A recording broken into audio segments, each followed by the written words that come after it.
Welcome, everyone, to the Runners Roundtable, where I am talking to different female run coaches this season. And today I'm speaking to Jennifer Giles. I feel like you are a woman of many hats and you do a lot.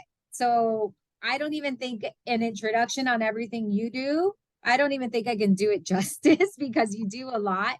So how about you tell us? I know you are a hyphenated athlete, but let's go back and have you tell us your running story. Absolutely. First of all, thank you so much for having me, Stephanie. I'm just so excited to chat with you about my favorite topic, running. But yeah, I'll just quickly give you a synopsis of my story. I'll try to make a very long story a little shorter and more easily digestible. But I honestly hated running, especially as a youth athlete. I did some team sports like swimming and softball, and everyone tried soccer and basketball and that kind of stuff. So, and I liked it. I was never really good or great at anything. I was decent, but not great. So, and I really should have been voted least likely to run ever because I avoided it at all costs. I hated it. It didn't make me feel good. I got out of breath. It hurt. So I just hated it. But fast forward to college where I just needed to be active. I needed to lose a little bit of that freshman 15. And I wasn't really feeling great. So I was like, you know what, Jen, we got to start running. Everybody else runs, just grab a pair of shoes and start running. I don't know what made me say that to myself, but I did. So I was on vacation with my family and I bought a pair of running shoes and I just started running. And honestly, the first time I went out, and I remember it, and we go back to the same vacation place every year and I run the same loop and I just relived the whole memory because it really is kind of like a miracle that this even happened. But I went out to run and I made it probably 3/4 of a mile and I pulled a muscle in my back. No. I was actually pretty young at the time too. I was 19. So you shouldn't pull a muscle in your back after running 3/4 of a mile when you're 19. So that shows you how unfit I was. And for whatever reason, I went out the next day and I ran a little bit more. And then the next day, a little bit more. And it just kind of snowballed into this joy of I don't know where I found it, but I found that runner's high somewhere between pulling my muscle in my back and increasing my mileage. And, I got to 2 or 3 miles and I just held it there for, a number of months, maybe close to a year. And nothing more than that ever crossed my mind other than that I love to get outside and run. And I love to run 2 to 3 miles. It was easy. It was great. I lost a little bit of weight. I felt good. But during that, I was talking to some other people and I realized that there's actually races you can run. And I thought maybe I should try that. And I thought maybe I could run a little bit faster if I ate a little bit better. So I just started diving into all this, nutrition for runners information and Runner's World magazine and all these articles. And I just started becoming obsessed with the connection between nutrition and running. So I would clean that up. And then I got into running some 5Ks and 10Ks, did a couple of half marathons. And then one day, one of my friends actually said, we should run a marathon. I thought, I can never run a marathon. There's no way I'm running 26 miles. That's crazy. And she explained, you don't have to run 26 miles before you run 26 miles. And I thought, oh my God, there's like a science to this. Seriously, that's how it happened. It's so crazy. And I think a lot of runners fall into that too. They just kind of realize, oh, really? It's not that hard? Because it really isn't. I mean, it's hard in terms of you have to be consistent and you have to put the work in. But overall, if you put the work in, it's really not that hard. That's the secret to running. So long story short, I ended up running, many marathons. And this was throughout my whole 20s. And I did start to get a couple of injuries, like a knee injury here, a pain there, just from running too much, to be honest. I didn't know how to balance it. And so I started going back to what I know, which is swimming. So I was like, maybe I should mix in some swimming. And then one day it occurred to me, maybe I should buy a bike and do a triathlon. One of my friends was doing do those mini triathlons every Tuesday night through the summer. So I just randomly signed up for one of those. And then that snowballed into being a triathlete. And it's really 32 years later now that I kind of bought those, that I did buy those running shoes, and everything else kind of just happened from there. in the middle of that somewhere, I decided I wanted to do this as a profession, because I just thought, like, if I changed the trajectory of my life from buying that first pair of running shoes, and it really did change my life, so many other people can do this too. So I thought I just wanted to help people find the joy in running that I found. And that's really my story. I love all of that because it's just so funny. Like I feel like you've hit so many elements of a lot of people's running stories of I hated running, never thought I would be a runner, never thought I would even run marathons. And I laugh because I think of myself when it's very similarly, I think I played like 1 year of soccer when I was in middle school. And looking back, I'm like, man, I wish I would have stuck with it because I did have a lot of fun playing with my friends. Like, not so much the running piece, and just thinking back to when I was younger, running was something I did when I was like, oh, I need to work out or, break a sweat. So let me run. There was never that joy or that love for running. It was just something I did because I needed to sweat or I needed to move my body. And I think a lot of people, that's their experience with running. So I truly believe that like running is one of those sports that when you're ready to find it, it finds you. Yeah, good And point. yeah, and it was like, so for me, it was, so I played soccer and then I went to high school and I was like, I never want to do PE again. I don't want to run. I don't want to sweat. I don't want to do any of that stuff. So I studied really hard so that I could be in the gifted and honors for like all the classes that you could take so that you didn't have to take PE. My schedule was so full. And it wasn't until after I had kids, and a lot of people know this story. It wasn't until after I had kids that I was like, oh, wait, I want to model for them healthy, active womanhood because I have daughters. It was very important for me to model for them what it meant to be a woman who loves her body, who can appreciate what her body can do, and who enjoys moving her body, who's just active for the sake of being active, not active because I want to look a certain way or because I want to weigh a certain thing or I don't know if people still do this. I'm going to assume yes, but it's like, when you're like, oh, I have this event or I Yeah. have my wedding and all of a sudden because I have the wedding, I really need to go hard with the working out. It's like, no, I just want to be like that all the time, have it be more of a lifestyle instead of something with an expiration date. Right. And so then that's what I thought to do. I'm like, running. Yeah, I can totally do that. I can put my kids in a stroller and then I can head out. Like that running was just the easiest thing. At that point, I was a stay-at-home mom and I had a weird schedule because my children had weird napping schedules and it was really easy to put them in a stroller. They would get distracted by being outside and then I could get my workout, my run in. But similar to you, it's like once I started, it snowballed Yeah. into something else. And I even love the way you're like, oh, there's a science to this because because I had a similar experience with the marathon. Like, and I remember in those early that like first year to 2 years where I was running consistently, people would say, oh, you're a runner. When are you going to do the marathon? And I remember thinking, why do we have to assume all runners are going to do marathons? Like, can't I just run and like be okay with where I'm at? And my sassy response was always, I don't like to drive 26.2 miles. Why would I want my body to do 26.2 miles? So I appreciate that too, because it's one of those things where it is a great reminder that what you think you can't do, you actually can Yeah. once you understand how it's done. Right. Yeah. So, like, the marathon was one of those things where it's like, I don't want to do it. But when you break the marathon apart to run by run, not so much like month by month or week by week, but if you just take it apart as run by run, it can be done. But when you're looking at, oh, I have to go from 0 to 26.2 miles in one day, Yeah. that is really intimidating, even though the reality is like, no, you're actually going to go, 0 to 3 or 5, and you're going to build upon that each week. And as you build, so does your confidence in your ability to do the Yeah. distance.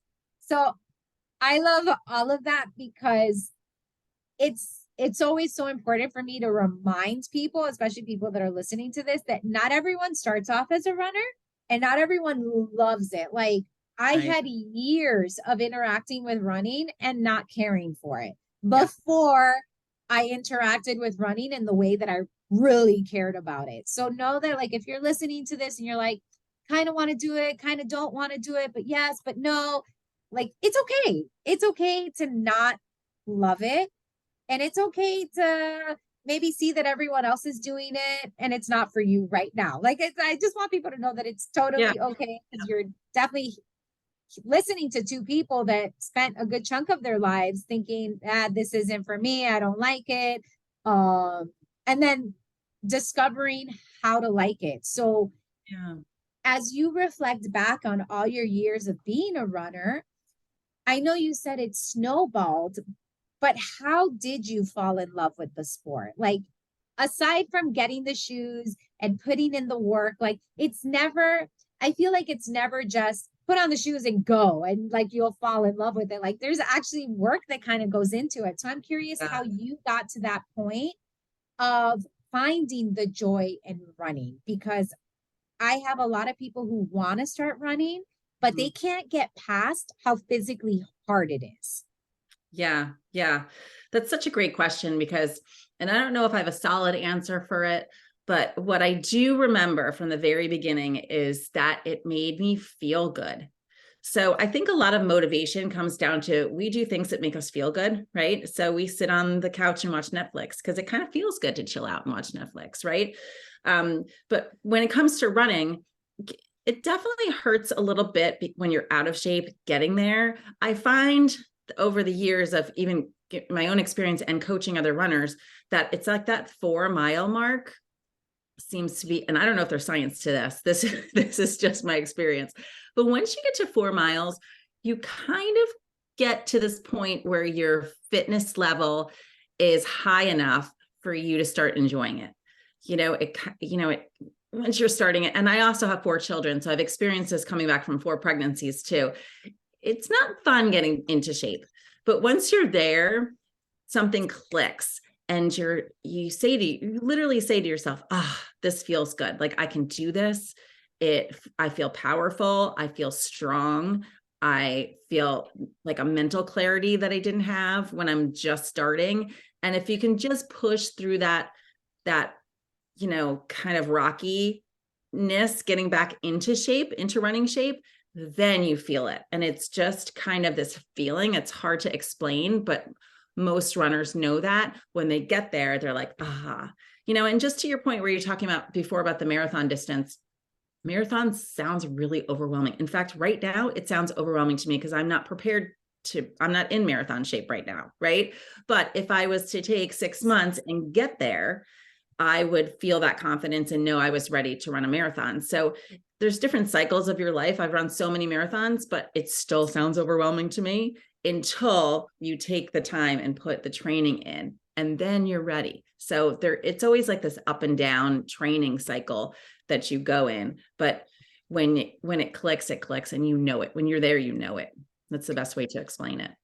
Yeah, and that makes me think of my run this morning, because it was a 4 mile run. And it was that once I reached 4 miles, I'm like, wait, I could keep going, but I'm done. But like, I could keep going. And I think that's, so I have people when they come to talk to me, they say, okay, it's really hard, or I can't breathe, or, It hurts. it hurts. And I always try to tell people, I'm like, you just gotta, the brain is going to chatter. The brain is going to say a lot. It's going to, especially if you're doing something new, like running, the brain is going to have a lot to say. And either you feed the brain and the negativity continues, or you just say, okay, I accept that this is hard right now, or I accept that this sucks right now, because it is true what you're saying, where it's like the longer you go, whether it be in a run or in a training, the more comfortable you get with the demand of it. Yeah. And it's not to say that every run is going to feel like that, because there are definitely runs that are like, I mean, my 4 mile run on Tuesday, I was like, thank goodness it's done. Like, we're done. Whereas today I was like, oh, I could have kept on going. Yeah. But I think that's like the beautiful part of running too, where it's like, it's almost like a gamble. Like you don't know what you're going to get when you get into the run.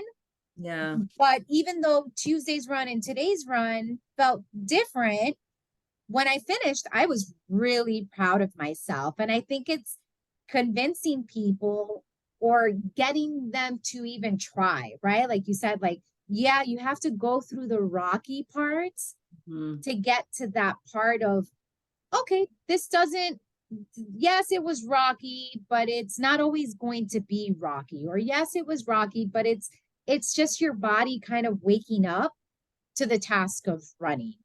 Yeah. You mentioned something that I love, and I would like you to go a little bit deeper on. So when you talk about marathon shape, and I say this because I talk about this too with people, what do you mean by marathon shape? Because I think that's such an important concept for runners to understand, especially anyone that's listening to this that's like maybe marathon shape is a new idea for them. What does that mean for you? Yeah. So that means really preparing. So, and this can be extrapolated to any distance. So you could be in 5K shape, you could be in 10K shape. There's just different strategies for different distances. But marathon shape is really more an endurance base. So, and you have to baby step your way up there too. You can't just go out and run 20 miles one day and say, I'm in marathon shape. It really has to, you have to, like you said, you have to put the demand on your body, and you have to go through those uncomfortable portions of building distance. And it's going to start 4 miles, then, 6 miles, 8, 10, however you build it over, 4, 6, 8 month period of time, depending on the athlete. And once you get there, you physically change. You have more mitochondria, your muscle strength is higher, your cardiovascular endurance is higher. So once you're putting in the work, your body changes. It literally changes on a cellular level. And then you're ready to actually race because you've put in the distance, you've put in the speed work, you've done hill repeats, you've had rest weeks where you decrease your training a little bit so that you can build mitochondria and strength and all that kind of stuff. So once you're there, you just literally trained your body to be able to run 26 miles and run it well, hopefully too. Yeah, so I think that's something that, and I think of myself. So whenever I say runners, I'm including myself. I say this, I'm like, that's the little asterisk to anything that I say, runners do this or we runners, I'm including myself in that. Because I think that was part of, for me, I didn't understand that, right? When I did my first marathon training cycle, which I trained myself, I got the Hanson's marathon method. Like it was that. There was something online. Like I did like a different combination of race plans for that.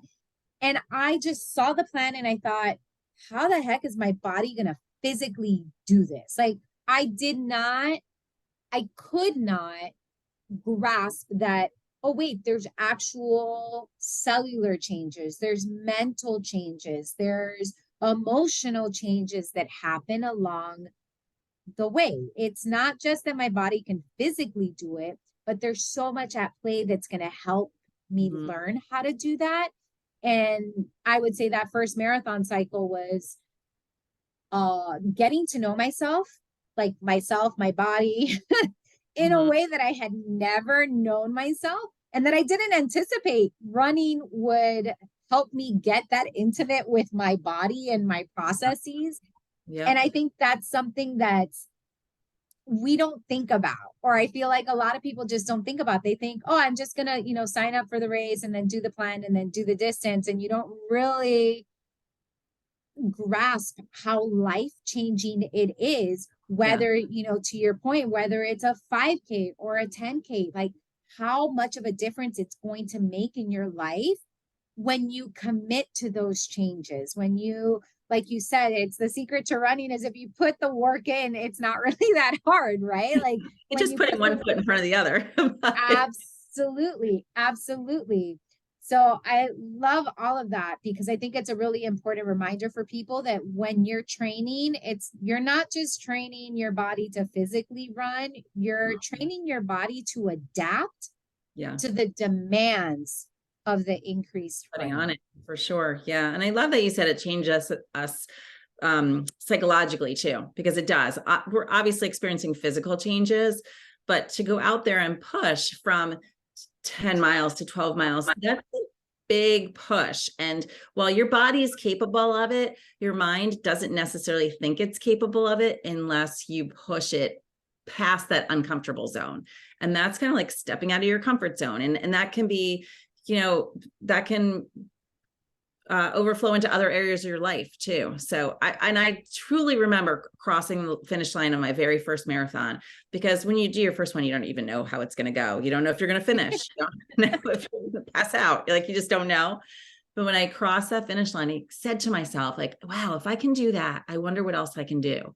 And it did. And I was so young. I was like 22 or 23. So I thought, wow, like, what a confidence boost, because it did. It made me do other things, like, apply to a job I didn't really think I was qualified for, or whatever else, other challenges that I took on at that age. But it was the deciding factor for a lot of decisions after that. Oh yeah, I agree. I laugh when I think of, and I've told this story before, but I think you'll appreciate it, that for me, when I think of the marathon, and I think of it, my very first marathon, wow, like, I mean, the memories can come back so vividly when you think of that first experience.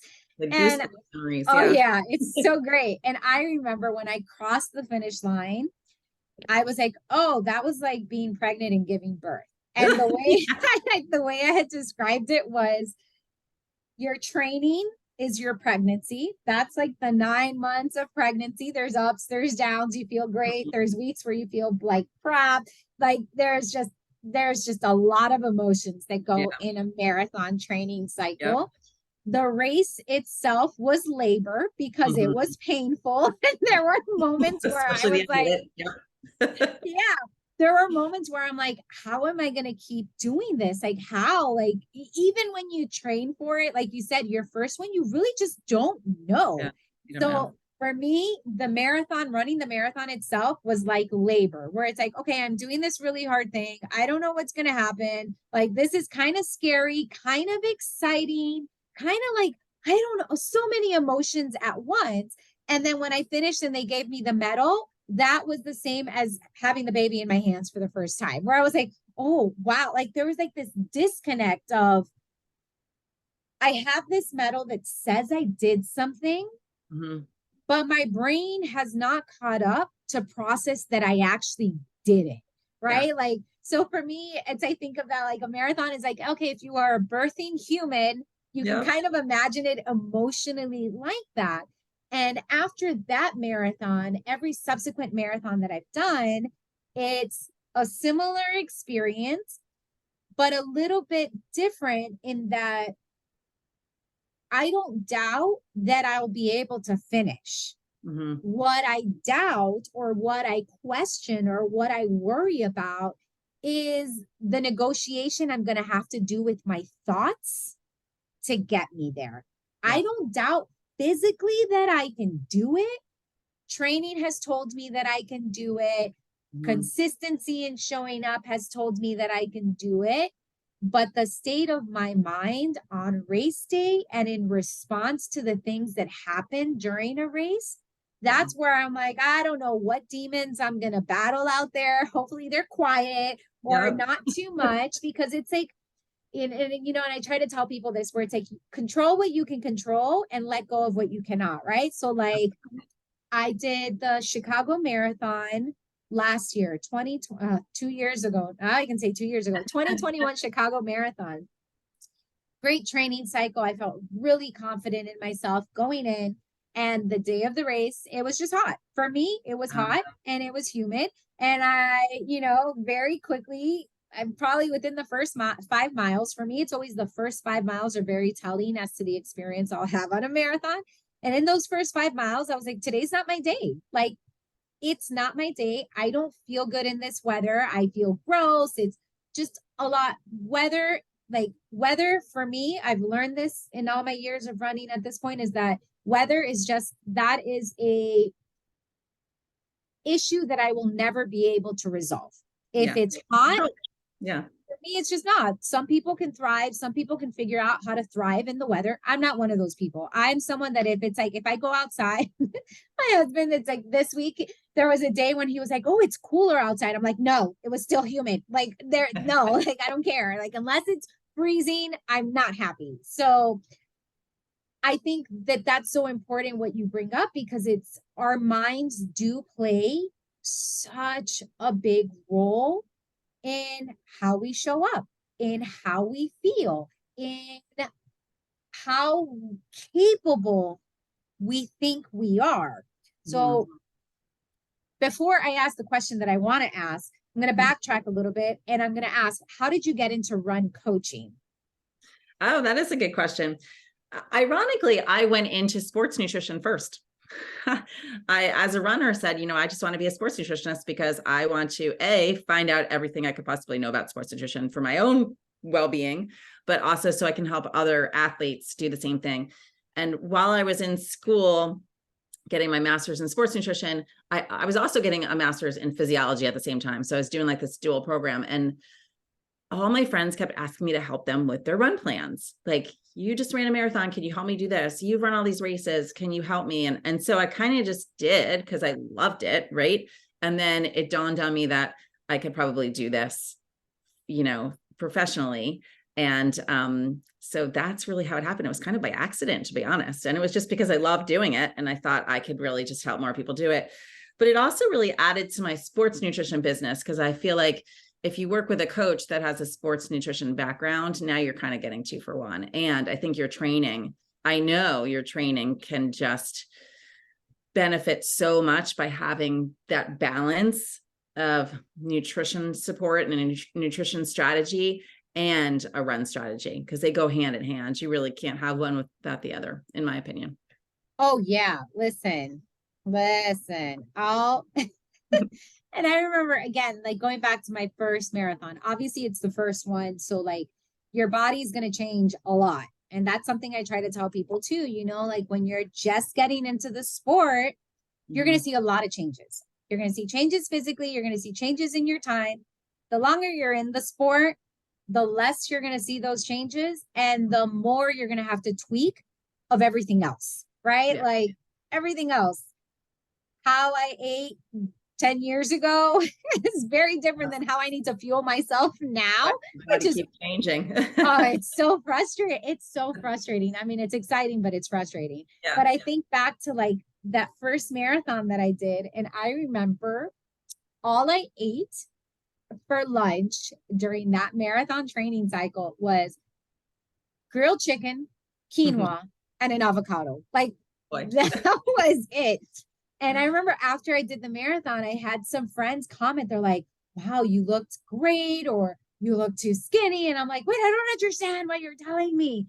And it just goes like, I share that because I can eat that stuff now. I don't now because I'm a vegetarian, but my body will not respond the same way that it did then. So I like that you bring the sports nutrition and the run coaching together, because the two elements that are so important with that are the support and the strategy, right? Like, and it really does, how you fuel yourself does impact you greatly for how you feel on the run. For sure. And everyone's so different. Like you said, like everyone just has different needs. You're a vegetarian, some people aren't, like, and when you're have so many individual issues, so maybe you have allergies, or maybe you're gluten intolerant, or whatever it is, like those things need to be addressed in order for you to be the best runner you can be, because you have to mesh those two together. When you're running, you're literally burning fuel in order to be capable of running. So if your fuel is not the proper fuel for your body, then it's going to affect your running negatively. Whereas if it is the proper fuel for your body, it's going to catapult you to the next level. And I think most people don't realize that your body, like we said before, your body changes. So I was working with an athlete yesterday, for example, and she was saying like, I've been eating this way for 20 years and it's just not working anymore. And I was thinking like, yes, I know, like that was 20 years ago. So many things have changed physiologically in your body. That should not work for you anymore. So we need to change it. And I think the more and more people understand that, the healthier they will be, first of all. And when you're healthier, you can be a better runner. We can't be a great runner if we're not optimally healthy. Yeah. And I think that's something really hard to grasp. Again, kind of going back to, and I keep going back to the marathon because that's just such a big distance. There's like this almost this element of awe around the marathon, right? Yeah. Because I think of it too in terms of, you know, speaking of nutrition and how you're fueling yourself, there is when you, how am I trying to phrase this? People come and they say, I want to run a marathon, right? And they think all I need is a training plan and I can do it. I can do it. And it's like, no, actually, when you run a marathon, and this is with all distances, but particularly with marathons, when you run a marathon, it truly is a life overhaul. Like everything in your life is going to change. And even for myself, I had this realization, and you know, the 2021 Chicago marathon for me, that was my 9th marathon. And what I did, it was a great training cycle. But after the long runs, I was beat, like beat. I would come home and felt like I could not function. Yeah. And afterwards, I'm like, that's not normal. So, you know, I got my blood work checked out and it's like, everything's fine. And then I had just this aha moment of, hey, Steph, it's your nutrition. Like, it's your nutrition. This whole, and I've implemented since on my long runs of, you know, something as simple as I'm going to take my gel every 30 minutes. Every 30 minutes. Oh my gosh, the difference that has made in terms of how I feel. Now, don't get me wrong. On Saturdays, I still come home to take a nap because I love a nap, like napping. That's good recovery. That's smart. Yeah. But it's like one of those things where I'll come home, I'll take an hour-long nap, and then I'm good to go. Whereas I'm thinking of that Chicago buildup, and I remember getting so frustrated before I had that aha moment, getting so frustrated of, man, why do I feel this way? Why is it that this 20-mile run, why is it wiping me so far out? And it's like, oh yeah, hey Steph, like remember that you didn't fuel as much as maybe you should have. Remember that even afterwards, the breakfast you had after a 20-mile run should not look like the same breakfast you have after a 4-mile run. So like, yeah, I think it's so important for people to remember that. So I share this because I want to know, how do you get people to buy into it? Because I feel like you have to get people to buy into eating more, which kind of sounds ridiculous when we're talking about runners, right? Where it's like, but you're doing a lot with your body. So how do you get people to buy into the fact that like they need to eat more, or even, yeah, I think I'm just going to leave it at that so that I can hear what your perspective is on that question. For sure. It's a combination really from a counseling perspective. You really have to educate, first of all. I work a lot on the why behind the what. So really, this is why you need to eat this certain way, the science of nutrition as it pertains to athletes. We do so much more than non-athletes, just from an activity standpoint. So it just makes perfect sense that you need more fuel to fuel that. And when I say fuel, I mean food. You need more food, you need more calories to support all of the activity that we're doing, because we're doing a lot day in and day out. It's not just long runs on the weekends. We're doing stuff during the week. We're lifting weights, we're doing easy runs, we're doing hill repeats, we're doing cross training. There's a lot that goes into it. And that constant activity level creates a constant cell turnover. So I really educate athletes on how that happens and what you need to do to support that cell turnover so that we can become stronger and faster and better runners. That's the key. Once you know the why, the science behind it, it's so much easier to implement different strategies and, create a better pre-run meal, or time your fuel during runs better. or plan a recovery meal better, not just after your long run, but pre and post meals during the week too. I think a lot of people think, oh, what should I eat on the run? Because that's the most common question I get. What should I eat during my long run? Well, it's not so much that. Let's back it up and say, what should I eat on a consistent basis throughout the whole week to support my weekly training and my long run? It's this bigger picture. And I do know in my experience that when you explain those pieces of the puzzle to runners, a light bulb goes off. And then that's when implementation starts to happen. And that's when your run progresses to new levels. Yeah. And it's what you don't know, right? Yeah, like if you don't know, you don't know, you're going to kind of keep on going with it. Was just, I love that idea of explaining the what behind the why, because we see it, I've said it, where it's like fuel, like food is fuel. And it's like, okay, that's great. That's a nice statement, but like, why? Like, why is it that we need to shift? And that is a shift for a lot of people. It is a shift in perspective of seeing your food as fuel and not food as food, or food as an indulgence, or food as something you earn, where it's like, no, here, right? Like, this is something that you're actually using it to fuel yourself. And with the people that you work with, do they give you feedback on that? Like, oh, hey, this was what I ate. This is how my run went. Like, what's the communication? That's what it's all about. I call it like nutritional CSI, because we have to go in a trial and error. Like, we figure out what works, what doesn't work, and different things work for different people.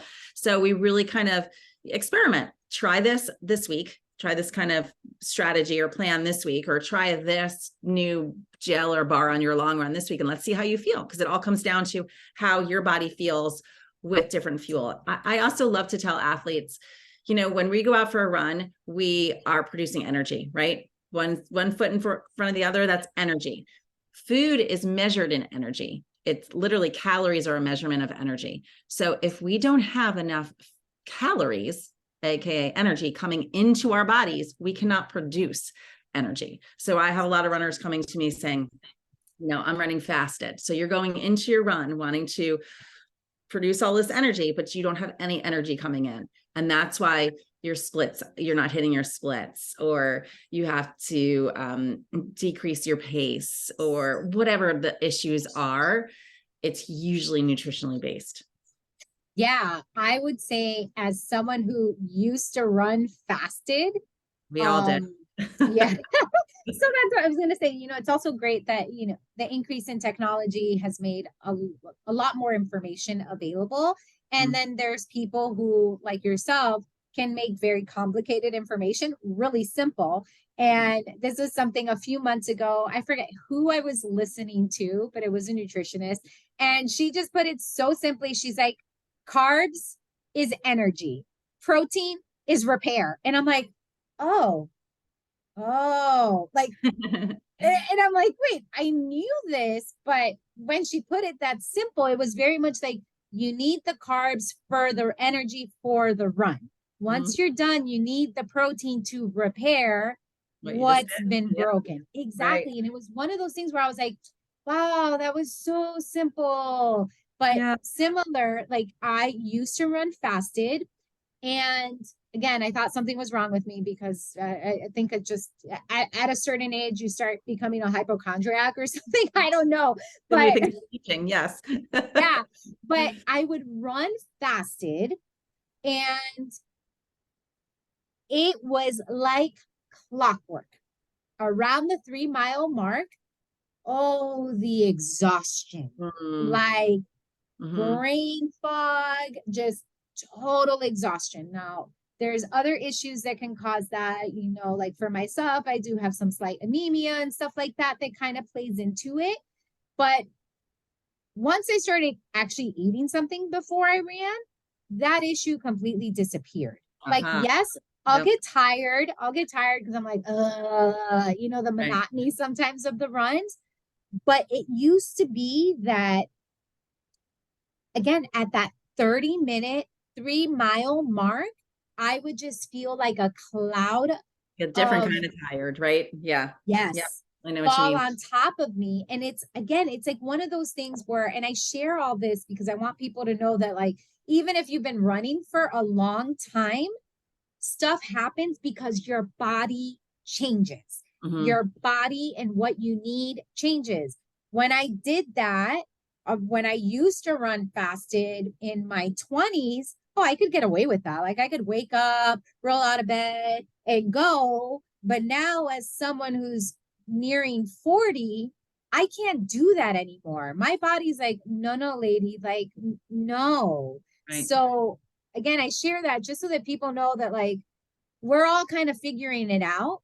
Yeah. And I love that you call it like nutritional CSI, but then I also love that it's almost you invite an element of curiosity into it when you tell people, hey, try this strategy this week. It's Mhm. not, oh, eat this way this week, but like, hey, here's a strategy. Let's give it a try. Because I feel like in a way that also helps a person detach from food as food, Right. if that makes sense. Totally makes sense. Yeah. It's similar to run coaching. We say, try this pace on your fartleks this week and let's see how you feel doing them. Let's see how your heart rate responds. Let's see if you can hold those paces. Let's see if you can do 6 in a row. And it's the same thought process. And I also explain it kind of this way because everyone understands run training, right? Runners anyway. Nutrition is the same thing. Your GI tract is made of a series of muscles. It's different kind of muscles, but still we have to train that series of muscles the same way we train our quads and our glutes and our hamstrings. It's just a different way. So if we experiment with different things and we find out what works, we stick with it. If something doesn't work, it doesn't make us feel great, we nix it. And we keep moving along. And then ultimately, if you're running for that long, certain things will probably not feel so good after a while. And then we change it again. Yeah, So my first few marathons, I remember my fueling strategy was a combination of goo energy gels mhm. and the Buddy Fruits, like little applesauce packets. Yeah, yeah. And that worked really well for me until it didn't. Right. It just one day it just stopped working for me. And it wasn't that, I don't know if it just no longer tasted good. Like that was no longer a combination that I enjoyed while running. And that was definitely a very frustrating point for me because it had been several years of that being my fueling strategy. And then I had to go through this whole period of time of trying different fuels and seeing what worked and seeing what didn't work and what did I like and the consistency. And then even then, once I figured out something new, a few months later, it no longer worked. So I think I love that you bridge the two because I feel like a lot of runners will not understand nutrition Yeah. unless you give them the parallel to something in running. So you're Yeah. like, hey, your GI tract, you know those muscles there?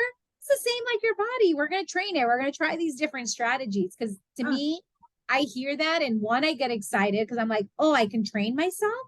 Whoa, like, yeah, I can do Yeah. that. And that training is going to hopefully lead to me feeling stronger or being faster or any of those things. So it's such a beautiful way that you're merging those two things together in a way that people can get. Because I know for me, sometimes nutrition just seems so abstract. Like I'll hear what people say I need to eat. And then, you get into the macros and the micros, and I'm like, wait, what? Like, can't you just tell Yeah. me Right. have And then have lost. some? Yeah. Yeah, and some people like that, and some people thrive on that. I think for me, I don't. So I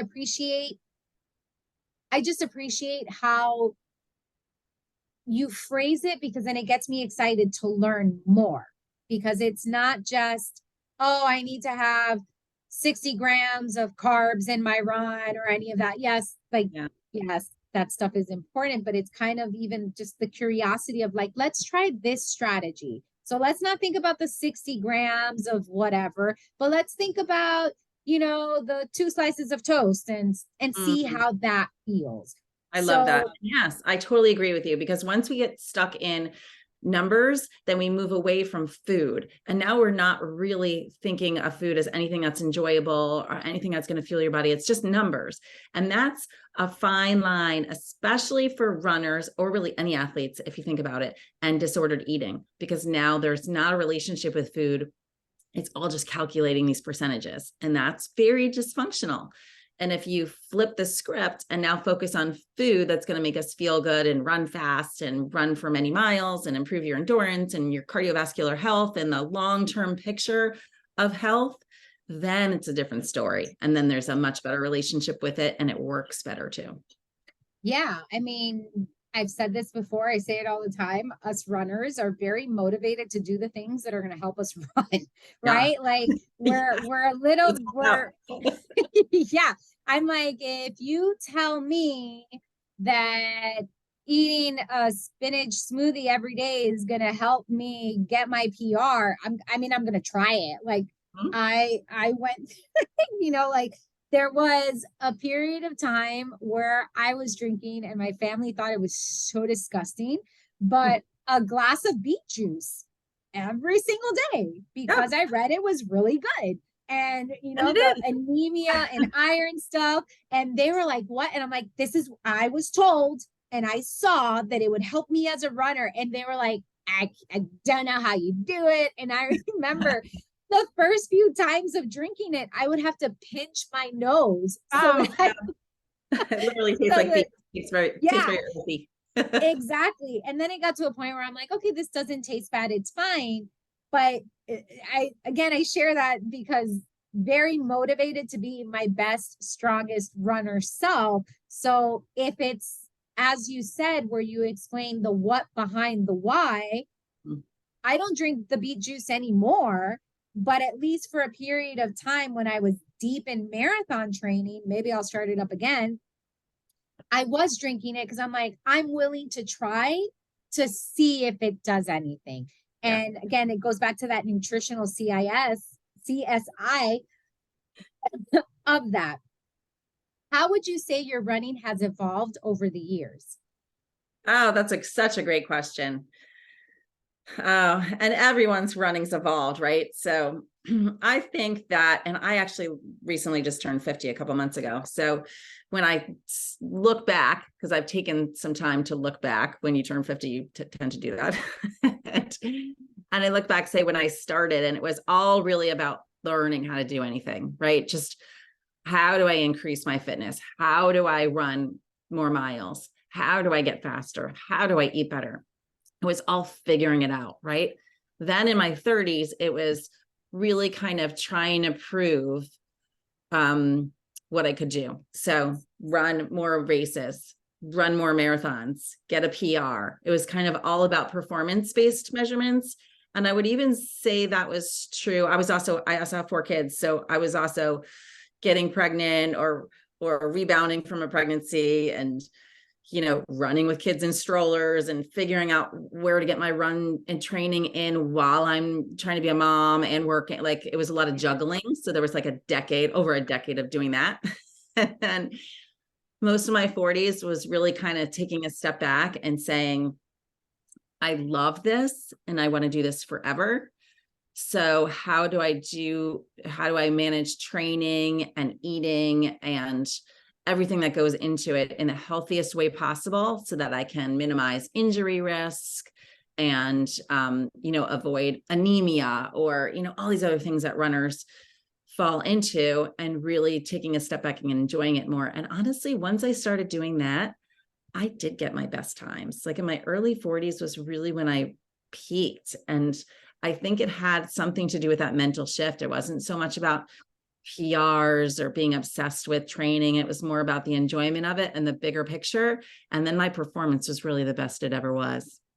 So that's really the involvement of it. Right now I'm sitting like post-COVID, right? Where all these races shut down. So I really didn't race for a little while. And now I'm starting to get and I've trained through all of it. So I never really stopped training. Just I feel that's part of who I am, right? I would feel like if I didn't get my run in or my workout in, I basically feel like I didn't shower, because it's like showering from the inside out. Yes. Yeah. And of course I take my rest days. So that aside, But now it's just like, where do I want to take this? And what do I want to do that is going to bring me the most joy? And maybe it's not about PRs anymore. Maybe it is. I'm not sure yet. But I just want to keep continuing and being in it and being involved in it and enjoying it at the same time. I love that because it gives me hope. It gives me so much hope because, and I think it's also because I think I'm in this transitional space similar to where you were in your 40s. I think maybe I'm just hitting it a little bit earlier, where it's when I first started running, it was very much like about figuring it all out. Everything was so new, which is why I did a 50K because I just wanted to see if I could do it. And I did multiple marathons in a year because I just wanted to see if I could do it. And even within that, I think I probably like melted two of your phases together because a lot of it was, I want to see what I can do.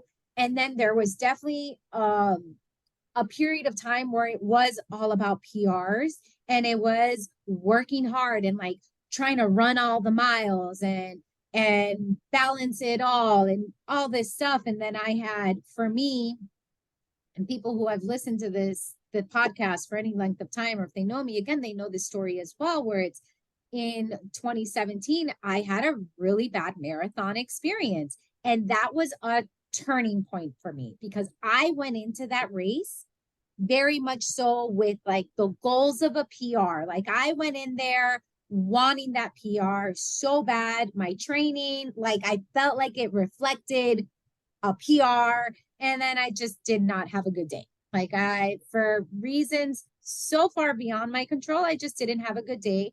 I felt awful. I moped about it for about 3 months. Like I was not a pleasant person to be around. 3 months, highly discourage anyone to mope about a race for that long. But at that point, because I had put so much emphasis on time and I did not meet that time. And on top of not meeting the time, so many things went quote unquote wrong during the race that I was like, never again am I going to tie my experience to times. Never again. So since 2018, because again, I did Chicago, spent 3 months moping around. Then I started working with a run coach. And even then I was like, okay, run coach, I want to focus on feeling. Like I want to focus on feeling strong. And I would say I have become a stronger runner and definitely a more confident runner. And by confident, I mean more, I believe in myself as a runner, regardless of the time that shows up on my watch on a finish time. It's not to say that I don't still have the goals of getting PRs. So that's why I'm like, I love what you're saying because you're telling me that in your 40s you had your PR. So that means like, hey, it's still there. But it's more this connection that you have made that I know you're going to make for other people. And it's not even a connection. It's you're literally lighting the way for possibility for other people, including myself of, hey, when you let go of the time, amazing things can happen. Yeah. And for me, I felt like focusing so much on the time, one, it just wasn't good for me mentally, but it also I feel like a time is a good, maybe like signpost, but sometimes we use times to barricade ourselves in and prevent us from reaching whatever our true potential is. Yeah, I totally agree with that. And it's a hard mental shift to make, but once you focus on, other things like enjoying the process or enjoying the experience of a race and not necessarily that time that's on the finish line when you cross, it releases the pressure. And that's when you can push yourself a little bit further than you think you can. Yeah. And it feels like it's almost, in a way, I think a lot about this where I'm like, oh, it almost feels like coming back full circle, back to that person who first started running and was just curious, right? So like, I love that. Yeah, like that's what I thought of where I'm like, oh, I feel like I'm going back to that younger version of myself that just wanted to try. and just wanted to see, because again, I spent quite a bit of time focused on those times and those PRs, and the realization I had, which, you know, it works. This is the realization I had, was that once I meet one number goal, I'm not even going to sit and rest in that number goal before I start thinking about the next number goal. Right. Yeah. So, And that can be a dangerous place to, it's great because it's motivational. It keeps us going and it keeps us focused. And it, you know, it just keeps us pushing ourselves to new levels. So that there's nothing wrong with that. I actually love that. But when it becomes too much of the purpose, then you lose yourself a little bit. And I find that you're not really achieving the goals that you set out to. Yeah. Again, I hear you, and I'm like, okay, so, because I feel like there are moments, and I'm curious to hear if you have these moments with your athletes or these discussions, because there are moments where I feel like an anomaly, or like something's wrong with me because I'm not chasing the time goals, because I feel like everyone talks about PRs and paces and all that stuff. And I'm like, but I just want to feel good. I want to like have fun. Like, I feel like there's something wrong with me because I'm not chasing those very specific, measurable metrics. Right. That's where the numbers get a little dangerous, because we're too hyper focused on them.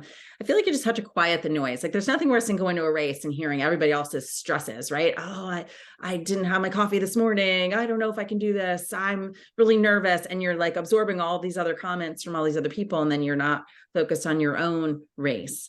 So it's really important to quiet that noise and just focus on what you really want. And then you'll have a better performance because of it. Yeah.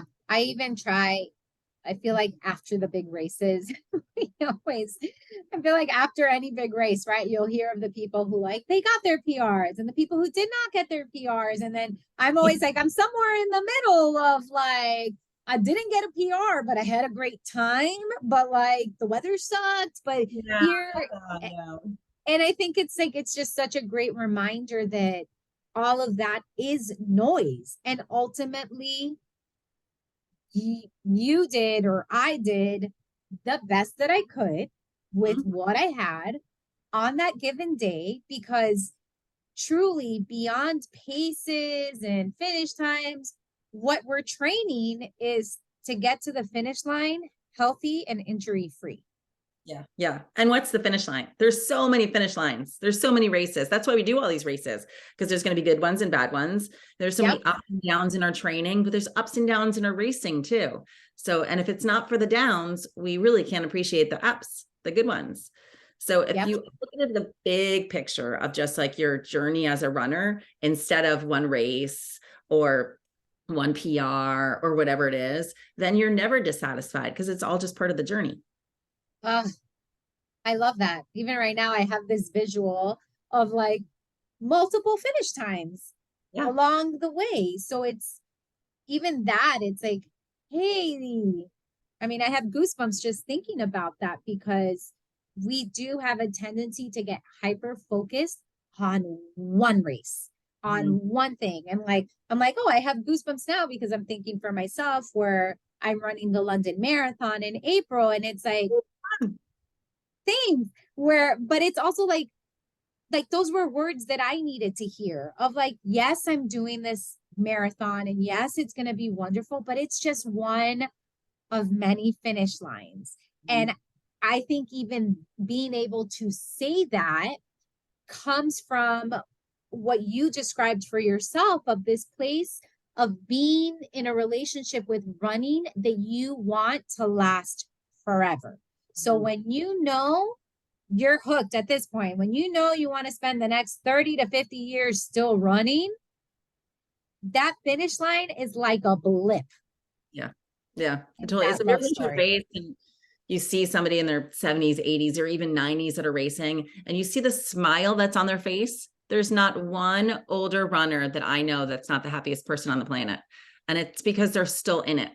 And it's not about PRs for them. Maybe it was at one time. I'm sure for many of them it was, but at some point they were at peace with that, and that they're just running because they love it and still racing and still healthy and still out there doing it. Yeah. So it's like a good reflection point of how can you bring more peace into running so that you can quiet that outside noise to discover whatever your potential is. Mm-hmm, for sure. Mm. And then maybe your PRs just change. I always think about this too. Maybe your PR in your 20s was your PR in your 20s, and then maybe it got better in your 30s, and maybe even better in your 40s.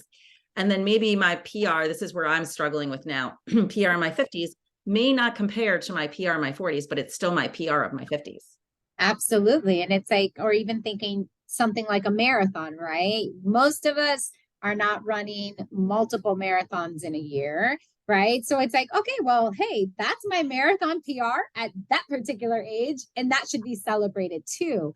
And again, I love this idea of having a more global view of what your running is and thinking of these finish times as just like that's just a pinpoint in the timeline of your running and not necessarily the whole definition of your running. Oh, I love that. Oh my God, I love it so much. How would you describe your coaching style and coaching philosophy? This is a good one because it's probably changed over the years too. And probably changed based on just my own experience because we're human and that's what happens. But I feel like from a coaching perspective, I really work with each athlete to individualize everything.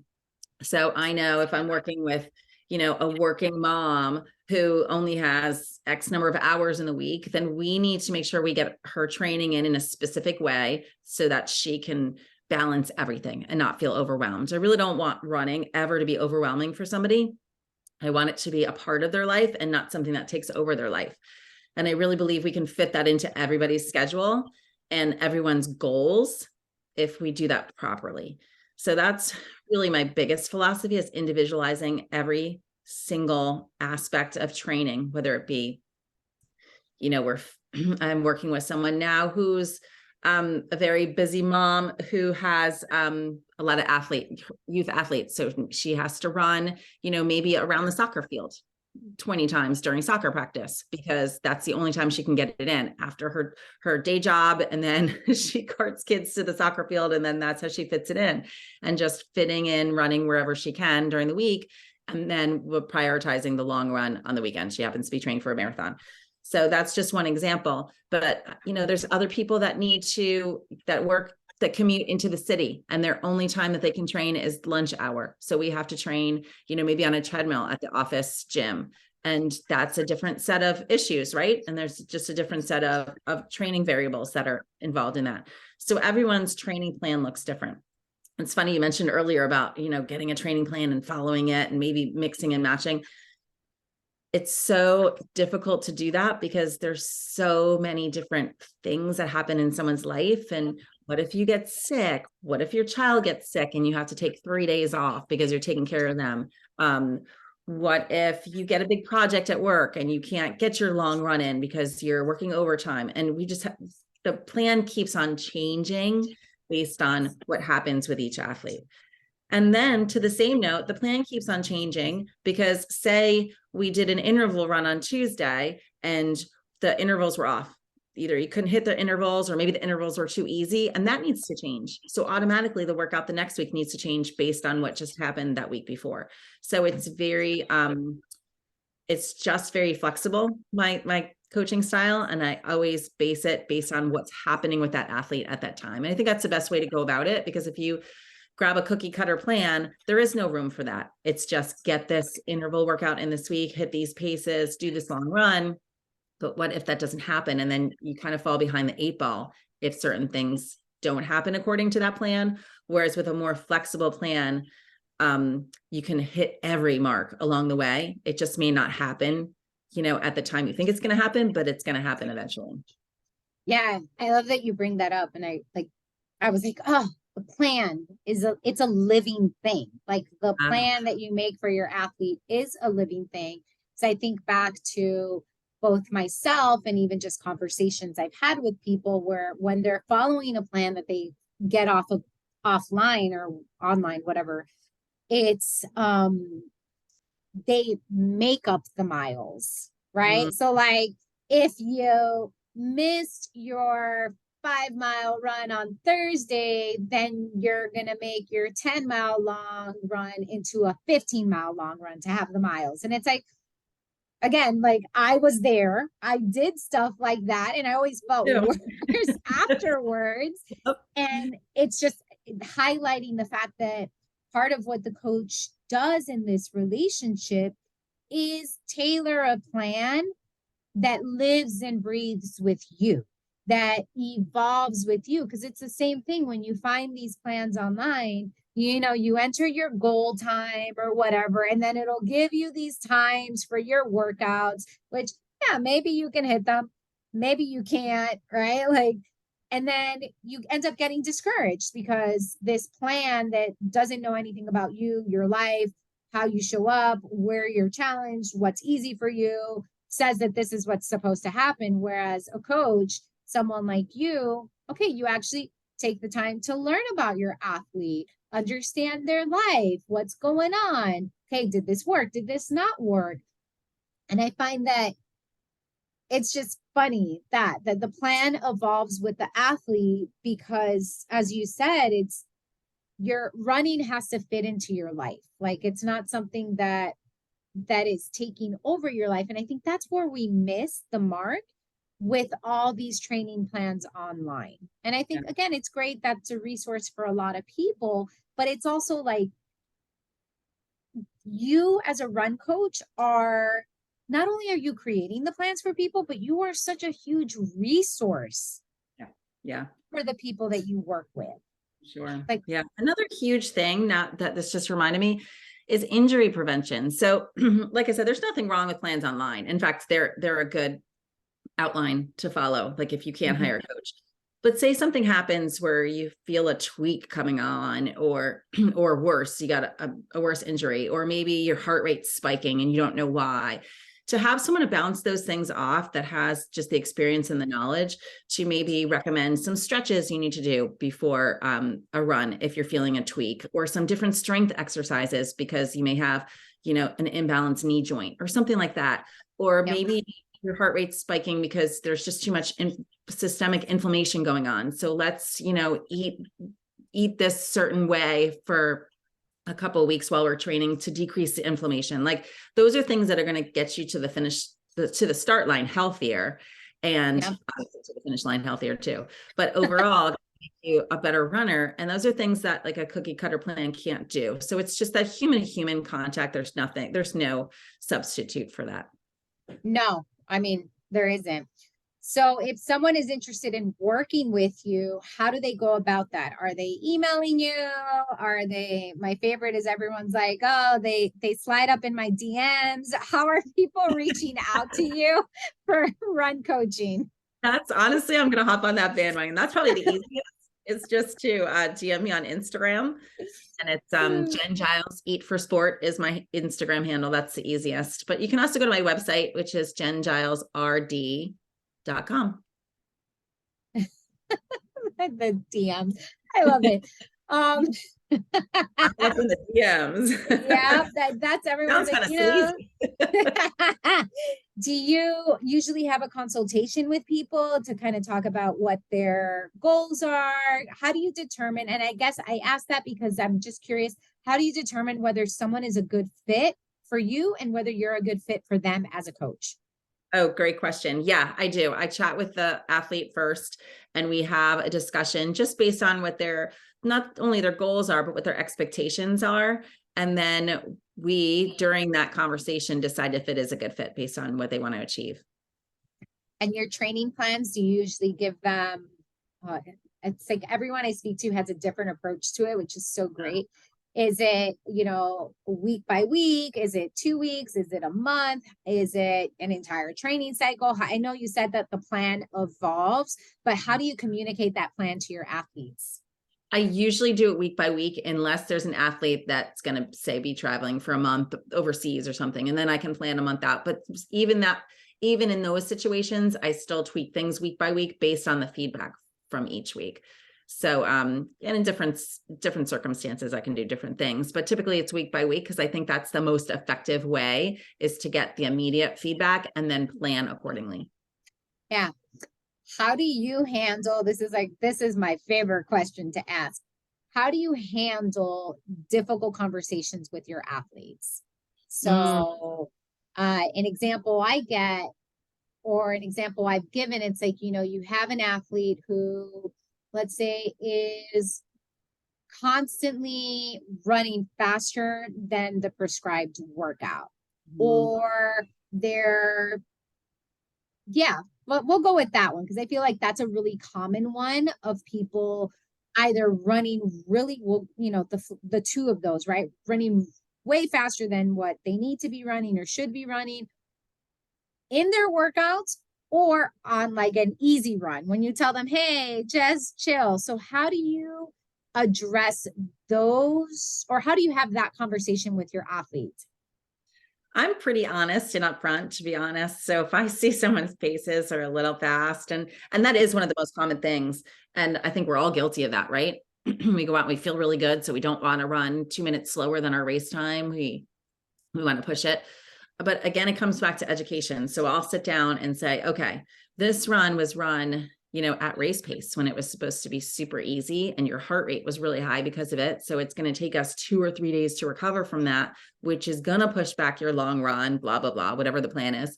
And once they understand that, because I feel like runners just don't grasp that. But if you take a step back and understand why I'm telling you to run so slow on your easy days, and then again, that light bulb goes off and they're like, oh, it's going to make me better at the end of the day.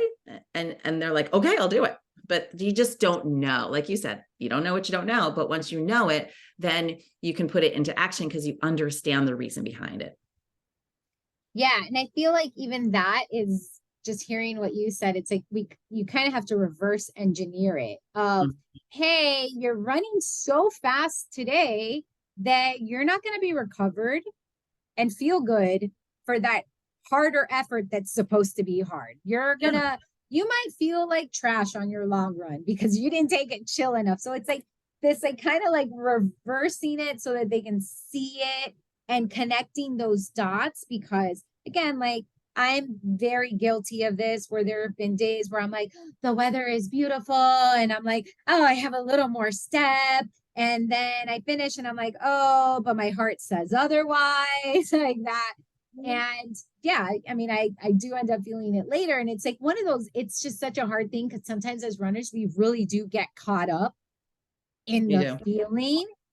But then I have to remind myself that running easy feels really good too, but in a different way. Yeah. And when runners grasp that, it's kind of magical, because once they understand the physiology of what's going on, then they'll do it, because it is going to make them feel good, and it's going to reduce their risk of injury, and it's going to make them perform faster at the end of the day. So I really do think once they understand that, they're okay with that. I just had a conversation last week with one of my runners about precisely that, because he was running kind of in that gray zone, not too fast, but not too slow, in that gray zone. And I'm like, you're not going to progress here. So we need to slow it down on your easy runs. And then just this week, he had an interval run that he nailed. So he was so thrilled, and he's only really been pulling back on his easy run paces for like 2 weeks, let's say. So it works. Yeah. The second it works, they go, oh, that's why you told me to do that. And then you're fine. So it's a difficult conversation to have, because they're not listening to you, but it's really just because they don't understand. And so when you back up and say, this is why, then it's really not that it's a difficult conversation to have. Yeah. And ultimately, as we've talked about, runners want to get better. So if they understand the why behind it, yes, there may be difficulty adjusting to it, but once you start to see the pieces click together, then it's like, okay, there's more buy-in, right? Like once you start to see it. All right. The final question that I have is, how can we make running more accessible? And lately I've been adding as well, more inclusive. I love this question too. So I feel like running in general is pretty accessible. all you need is a pair of shoes. Like it's not like a sport where you need all this equipment and you need ice time if you're a hockey player, or a private coach if you're, want to play D1 soccer or whatever. Like it's pretty easy. You go outside, you can run in the streets. The problem is, depending on where you live, it could be a little bit more difficult. So you could live in a city where maybe it's not as safe to run on the city streets. You could live, I live in a very difficult area to run because it's very windy, narrow roads, and there's cars that go, so you actually just have to educate yourself on where it is safe to run. But I also think, as runners and run coaches and people who just love this sport, collaborating and making run groups, or different types of races, safer trails with more lights on them. I'm a big fan of sidewalks. I know that's a bigger project to dive into, but sidewalks, especially in places where it's not safe to run on the roads, or even just rail trails. But finding those things, spreading that information to people who don't know about it. A lot of people just don't know. We have rail trails in our area. A lot of people don't know where they are or don't know where to park for them. So just as people who love this sport, just spreading that information and awareness and making sure that everybody knows where they are. And then just to make it more inclusive, like if you know somebody likes to run, ask them to go for a run. It doesn't really you don't need to be the same pace. You can do it on your easy day. If it's someone that's slower than you, they can slow down if it's someone that's faster than you. It's really more of a social, as much as we want to train. And sometimes we have to do that by ourselves. And that's a great way to train mentally too. It's also such a social sport and can be so fun. And you can meet some of the best people on the planet if you open yourself up to running with groups and organizations, or doing fun events with other runners also. Yeah. And I think I love that particular thing because, and I think about this often with myself, where I've gone to certain run clubs and certain groups because I want to make friends. I love runners. I think they're the best people. And no one slows down for me because I consider myself totally like a middle of the pack runner. Like and again, I'm also in this phase of like, I just want to have fun. And for me, having fun means I'm definitely like a slow twitch muscle person, because for me, having fun is like, let's just chill and then like run for 2 hours. Like, let's just chill and talk. Exactly. Yeah. And those particular run groups are ones that I don't return to because I'm like, man, you could take one run. I know your training is important, but like you can take one run to slow down just a little bit, where either you match my pace or I actually put in the effort to run faster. Like we can either meet each other in the middle. And so I love that, because I think that is definitely a really, really important thing to highlight and pinpoint, because there are a lot of people who they'll say, oh, I want to run, or I want to go to this, but I'm too slow.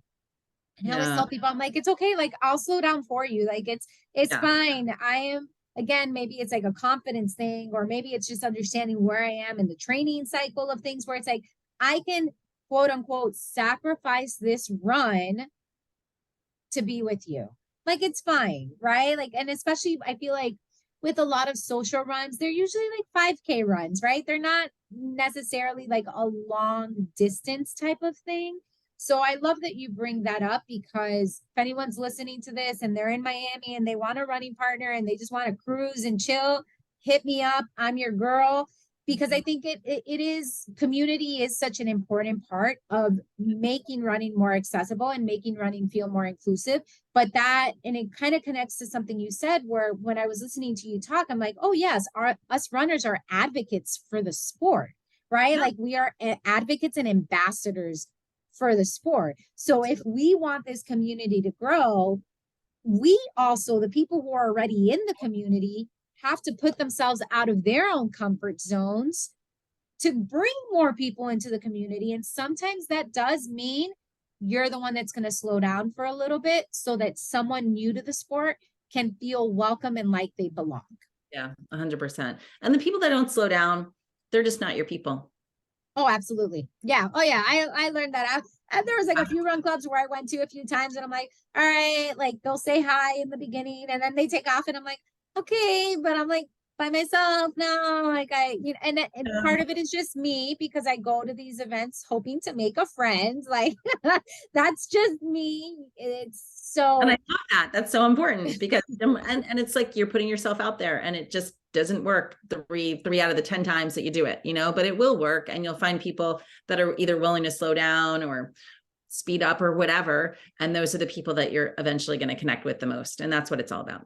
yeah. And again, like very important to highlight that 3 out of 10 times it may not work, but those 3 times that it does, pivotal moments. Like Yep. those 3 moments that it does are going to change your life. I can guarantee that.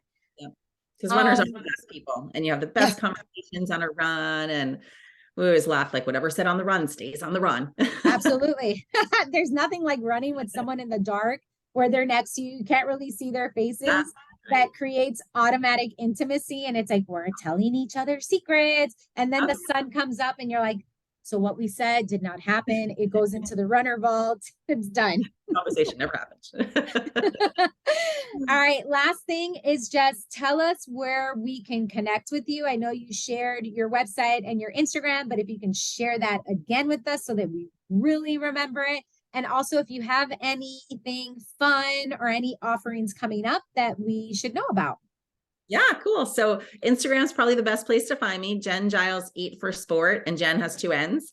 Or you could head to my website, which is jengilesrd.com. Those are 2 of the best places to find me. And I also, if you're okay with it, have a free download if anybody wants it. And I can give you the link for it. And it's just Yeah. simple snack ideas for athletes. Oh, So yeah. Send that to me and I'll share it in the show notes, on the YouTube video notes. And when I blast this on the social media, definitely share that with me because if you haven't gotten anything else from this particular discussion, it's the importance of education and in educating yourself and in learning how to be a better runner. Like I feel like that's what I'm taking away from here with everything you've said. It's like, oh, education, just knowing and understanding that can be the difference between feeling like crap on your run to feeling like you're flying on your run. Yep, 100%. That's what it's all about. Oh, I love it. Well, Jen, thank you so much for chatting with me today and for being on the Runners Roundtable. Everyone, we'll see you again real soon. Thanks for listening. Thanks so Bye. much. It was so fun. Bye.